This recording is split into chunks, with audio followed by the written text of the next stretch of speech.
तारा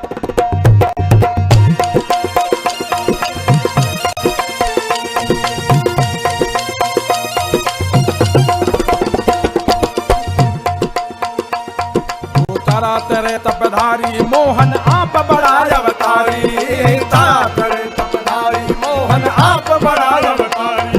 ओ सत्य जुगारो साधो जामी, सत्य जुगारो साधो जामी, अरे कलयुग रोक तारी, अरे कलयुग रोक।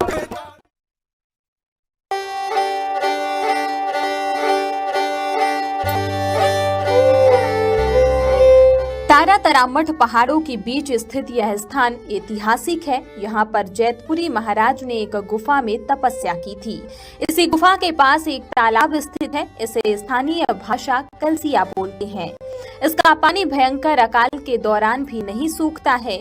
यहाँ पर जैतपुरी महाराज ने चांदा भील को पर्चा दिया था और वह उनका भक्त बन गया।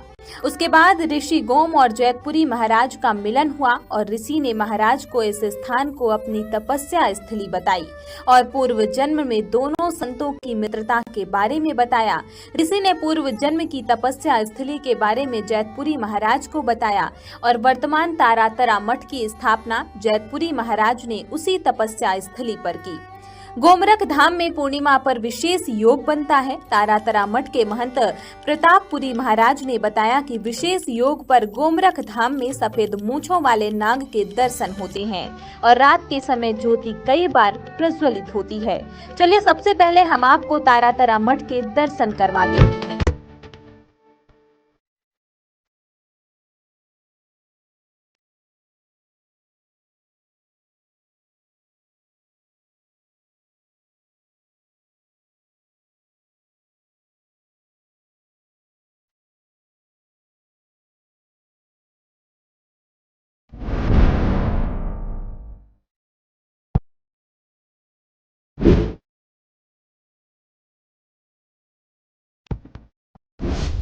भारत की भूमि देवभूमि कहलाती है। यहाँ समय समय पर अनेकों संत महात्माओं ने जन्म लिया, अपने धर्म की ध्वजा का परचम फहराया और देश के नाम को आगे बढ़ाया, लोगों के अंदर धर्म की आस्था को जगाया। ऐसे ही एक संत के बारे में आज हम आपको इस पोस्ट में बताने वाले हैं।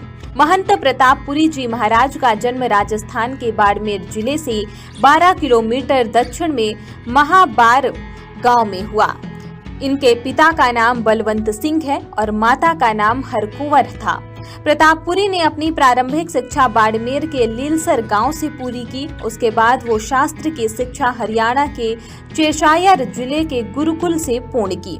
आप भी सुने महंत प्रतापपुरी महाराज की अनसुनी कहानी। शिक्षा की यहाँ बात हो रही है महंत जी, तो शिक्षा में भी आप सदैव अव्वल आया करते हैं, शिक्षा में आप हमेशा आगे रहे हैं। इसके पीछे आपने पता कर लिया शायद सारा ही इसके पीछे भी गुरुजी की कृपा थी। विद्यार्थी यदि सुख चाहेगा तो उसको विद्या नहीं मिलेगी, विद्या चाहोगे तो सुख की चाहना मत करो। तो हम लोग शुरू से अपना ध्येय रखते थे कि मुझे प्रथम आना है, मुझे आगे आना है। तो आपने ठीक कहा। ये घटना मुझे याद आई कि मेरे व्याकरण में अष्टाध्यायी में 99.99% नंबर आए और आधा नंबर जो कटा था उसका मैंने पूज्यपाद आचार्य जी से जिद करके पूछा कि मेरा आधा नंबर कैसे कट गया। अच्छा। तो उन्होंने कहा एक आधे नंबर के लिए इतनी क्यों जिद करता है। मैंने कहा मेरा ये भाव है कि मैं अच्छा रहूं और अच्छा रहे। मैं खेल में भी अग्रणी था, ये भी बता दूं आपको। एथलेटिक्स, खेल कूद सब में आगे था। अभी भी मेरे शायद वहाँ महाविद्यालय गुरुकुल के रिकॉर्ड अभी कायम है। तो उस समय मेरी गुरुकुल की टीम का कप्तान था कबड्डी का। तो योगासन में भी मैं कप्तान था।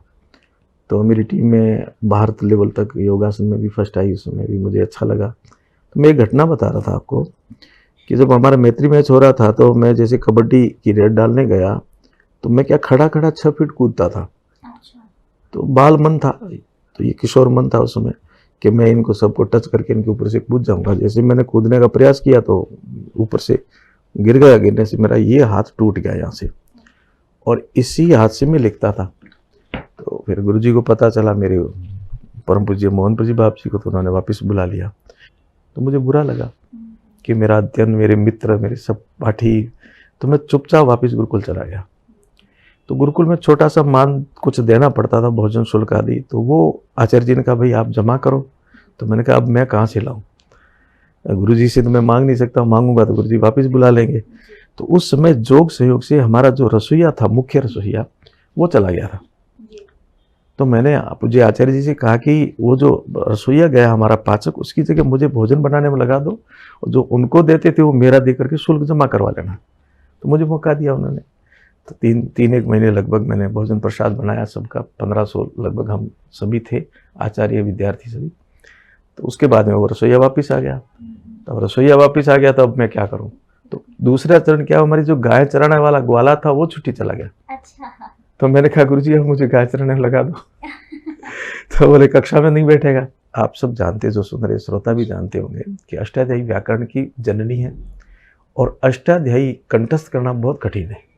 तो उस पर इनाम था, पारितोषिक था कि ये विद्यार्थी जो भी स्मरण करके आएगा, वार्षिक उत्सव पर सुनाएगा, तो उसको सब इनाम दिए गए। तो मैंने कहा मैं गाय चराते चराते उसको याद कर लूँगा।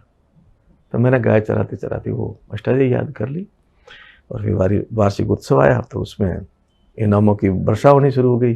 तब से मेरा भाव था, जो छात्रवृत्ति मुझे मिल रही थी मैंने अन्य छात्रों को देनी शुरू की। तो ये गुरुजी का ही आशीर्वाद है कि अध्ययन में, खेल में, सेवा में भाव जो है शुरू से अच्छा बना हुआ, अभी भी बना, तो उनकी कृपा से ही है। जब प्रतापपुरी जी 5 साल के थे तब वो बहुत रोते थे।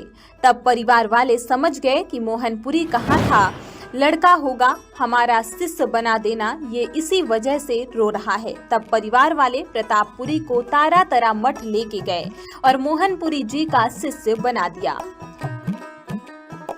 अब बात करेंगे महंत प्रतापपुरी के राजनीतिक शुरुआत के बारे में।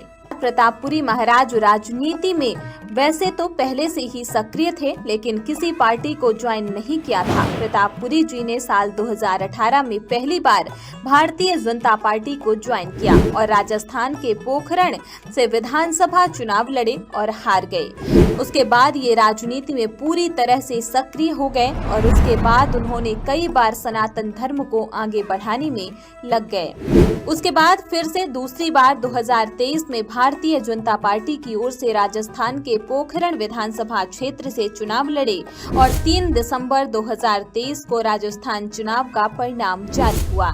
इस चुनाव में महंत प्रतापपुरी जी महाराज ने रिकॉर्ड तोड़ 35,782 भारी मतों से जीते।